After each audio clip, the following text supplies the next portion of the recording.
ദൈവനാമം വാഴ്ത്തപ്പെടുമാറാകട്ടെ. നിങ്ങൾക്കേവർക്കും എൻ്റെ പ്രഭാതവന്ദനം. ഇന്ന് ഈ പ്രഭാതത്തിൽ നമ്മൾക്കായി ഒരുക്കിയിരിക്കുന്ന ചിന്ത പ്രതികൂല കാലങ്ങൾക്കായുള്ള ഒരുക്കം എന്നുള്ളതാണ്. ഇന്ന് ആപ്തവാക്യമായിട്ടുള്ളത് എഫേസ്യർക്ക് എഴുതിയ ലേഖനം 4-ാം അധ്യായം അതിൻ്റെ 14-ാം വാക്യമാണ്. അതിപ്രകാരം പറയുന്നു: ഇനി മനുഷ്യരുടെ ചതിയാലും ഉപായത്താലും തെറ്റിച്ചു കളയുന്ന തന്ത്രങ്ങളിൽ കുടുങ്ങിപ്പോകുവാൻ തക്കവണ്ണം ഉപദേശത്തിൻ്റെ ഓരോ കാറ്റിനാൽ അലഞ്ഞുഴലുന്ന ശിശുക്കളായിരിക്കാതെ എന്നുള്ളതാണ്. ഈ വാക്യം നമ്മെ ഓർമ്മപ്പെടുത്തുന്നത് പലപ്പോഴും നമ്മൾ ഇന്നും തിരുവചന അറിവിൽ തിരുവചനം മനസ്സിലാക്കുന്നതിൽ ശിശുക്കളെ പോലെ തന്നെയാണ് എന്നുള്ളതാണ്. ഇന്ന് ഈ കാലഘട്ടം അറിയപ്പെടുന്നത് എല്ലാ കാര്യത്തിലും വളരെയധികം പുരോഗതി നേടിക്കൊണ്ടിരിക്കുന്നതായി ഈ കാലഘട്ടത്തിൽ തിരുവചന സത്യങ്ങൾക്കും ആത്മീയ കാര്യങ്ങൾക്കും ഏറ്റവും പുറകിലോട്ട് പോകുന്നതായ ഒരു കാലഘട്ടവും കൂടെയാണ്. പലപ്പോഴും തിരുവചനത്തെപ്പറ്റി മനസ്സിലാക്കുവാനായിട്ട് ശ്രമിക്കുന്ന വ്യക്തികൾ വളരെയധികം ഉത്കണ്ഠാകുലരായി ഇരിക്കുന്നതായ ഒരവസ്ഥയിലാണ് ഇന്ന്. കാരണം സത്യമേത് മിഥ്യ ഏത് എന്നുള്ളതായ ആ ഒരു വിഷമ അവസ്ഥയിൽ, അതേതെന്ന് തിരിച്ചറിയാൻ പറ്റാത്തൊരു വിഷമ അവസ്ഥയിലാണ് ഇന്ന് മിക്ക ജനങ്ങളും. ഈ ഒരു അവസ്ഥയിൽ നിന്ന് മാറി സത്യമേത് എന്ന് മനസ്സിലാക്കി കൊടുക്കുവാൻ ഓരോരുത്തർക്കും ഉത്തരവാദിത്വമുണ്ട്. അത് നമ്മളുടെ കടമയുമാണ്. എന്നാൽ എപ്രകാരമാണ് ഈ പ്രതികൂല കാലാവസ്ഥയിലും നമ്മൾ സത്യത്തെ സത്യദൈവത്തെപ്പറ്റി മറ്റുള്ളവരെ അറിയിക്കുക? ഒരുപക്ഷെ പലപ്പോഴും പല ആളുകളും ചിന്തിക്കുന്നത്, ഞാൻ ബിസിനസ്സുകാരനാണ്, അല്ലെങ്കിൽ ഞാൻ ഗവൺമെൻറ് ഉദ്യോഗസ്ഥനാണ്, അല്ലെങ്കിൽ എനിക്ക് വേറെ ജോലികളുണ്ട്, ഈ സുവിശേഷം അറിയിക്കേണ്ടതിൻ്റെ ഉത്തരവാദിത്വം പാസ്റ്റർമാർക്ക് അല്ലെങ്കിൽ സുവിശേഷ പ്രവർത്തകർക്കാണ് എന്നാണ് പലരും കരുതുന്നത്. എന്നാൽ നമ്മളെ വിളിച്ചവൻ്റെ സൽഗുണങ്ങളെ ഘോഷിപ്പാൻ തക്കവണ്ണമാണ്. നമ്മൾ ഏത് മേഖലയിലായിരുന്നാലും സത്യദൈവത്തെപ്പറ്റി അല്ലെങ്കിൽ തിരുവചന സത്യങ്ങളെപ്പറ്റി മറ്റുള്ളവരെ അറിയിക്കേണ്ടത് നമ്മുടെ ഓരോരുത്തരുടെ ഉത്തരവാദിത്വമാണ് എന്നുള്ള കാര്യം ഇന്ന് തിരുവചനം പഠിക്കാൻ കഴിയാതെ അല്ലെങ്കിൽ അതിന് ശ്രമിക്കാതെ ദൈവത്തെപ്പറ്റി മനസ്സിലാക്കുവാൻ ശ്രമിക്കുന്നിടത്താണ് അപകടം പതിയിരിക്കുന്നത്. ആയതുകൊണ്ടാണ് ഇന്ന് പല വ്യക്തികളും ദൈവസത്യം അല്ലെങ്കിൽ ദൈവിക ആത്മീയ കാര്യങ്ങൾ ഇപ്രകാരമാണ് എന്ന് പറഞ്ഞ് ചിന്തിച്ചുകൊണ്ട് പല തെറ്റിലേക്കും പോകുന്നത്. സത്യദൈവത്തെ എപ്രകാരം ആരാധിക്കണമെന്ന് പോലും ഇന്ന് പല വ്യക്തികൾക്കും അറിയില്ല, ക്രിസ്ത്യാനികളെന്ന് മേനി നടിക്കുന്ന പലർക്കും. അതിൻ്റെ കാരണം നമ്മൾ നോക്കുമ്പോൾ നമുക്ക് മനസ്സിലാക്കാൻ സാധിക്കുന്നത് മറ്റൊന്നുമല്ല, തിരുവചന പഠനത്തിലുള്ളതായ അഭാവമാണ്. നമ്മൾക്ക് ഓരോരുത്തർക്കും ലഭ്യമാകുന്ന സമയത്ത് നമ്മൾ തിരുവചനം പഠിക്കേണ്ടിയിരിക്കുന്നു.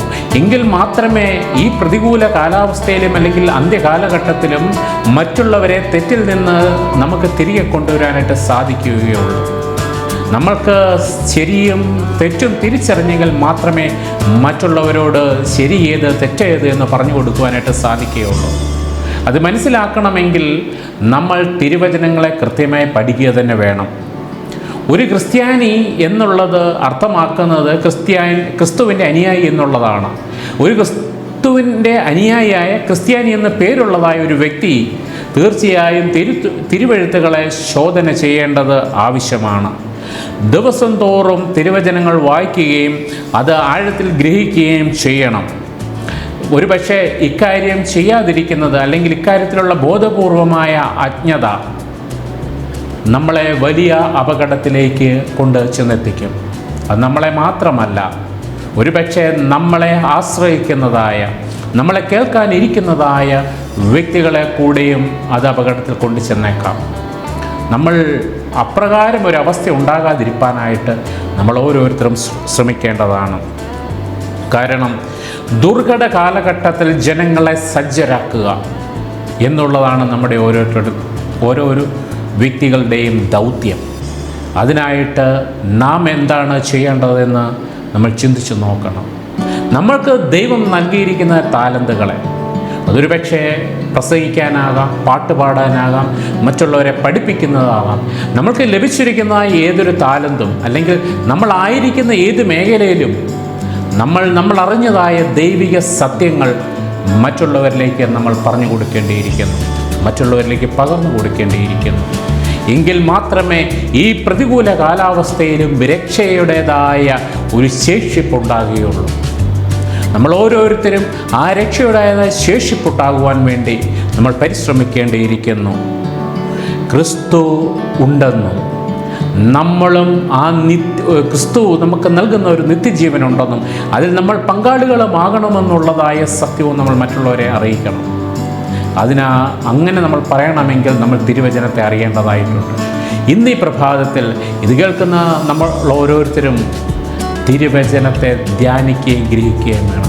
എങ്കിൽ മാത്രമേ പദ്ധതിയിൽ, ദൈവത്തിൻ്റെ രക്ഷാ പദ്ധതിയിൽ നമ്മൾക്കും അംഗമാകാൻ പറ്റുകയുള്ളൂ.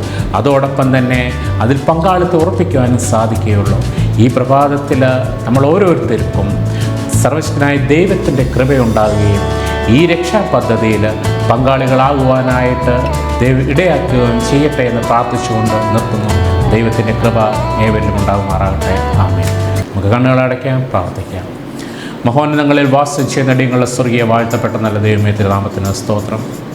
ഈ മനോഹരമായ പ്രഭാതത്തിൽ അടിയങ്ങൾക്ക് നല്ല ഒരു ചിന്തയെ തന്നതിനെ നന്ദിയോടെ സ്തുതിക്കുന്നു, വാഴ്ത്തുന്നു. കർത്താവേ, പ്രതികൂല സാഹചര്യത്തിൽ, പ്രതികൂല കാലഘട്ടത്തിൽ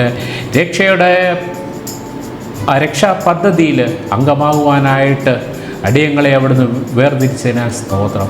കർത്താവേ, അടിയങ്ങളുമായി ബന്ധപ്പെടുന്ന ഓരോ വ്യക്തികളിലും അങ്ങയുടെ ആ സത്യത്തെപ്പറ്റി പറഞ്ഞു കൊടുക്കുവാനായിട്ട് ആ തിരുവചന ജ്ഞാനം അടിയങ്ങളിൽ ഉണ്ടാകുവാനായിട്ട് അങ്ങ് അനുഗ്രഹിക്കുമാറാകണമെന്ന് യാചിക്കുന്നു. ഇന്ന് ഈ പ്രഭാതം ഏറ്റവും അനുഗ്രഹപ്രദമായി തീരുവാത്തക്കോണം കർത്താവ് ഇടപെടുമാറാകണമെന്ന് യാചിക്കുന്നു. അടിയങ്ങളുടെ എളിയ പ്രാർത്ഥന കേട്ടതിനായി സ്തോത്രം. സകല യേശു ക്രിസ്തുവിൻ്റെ നാമത്തിൽ തന്നെ.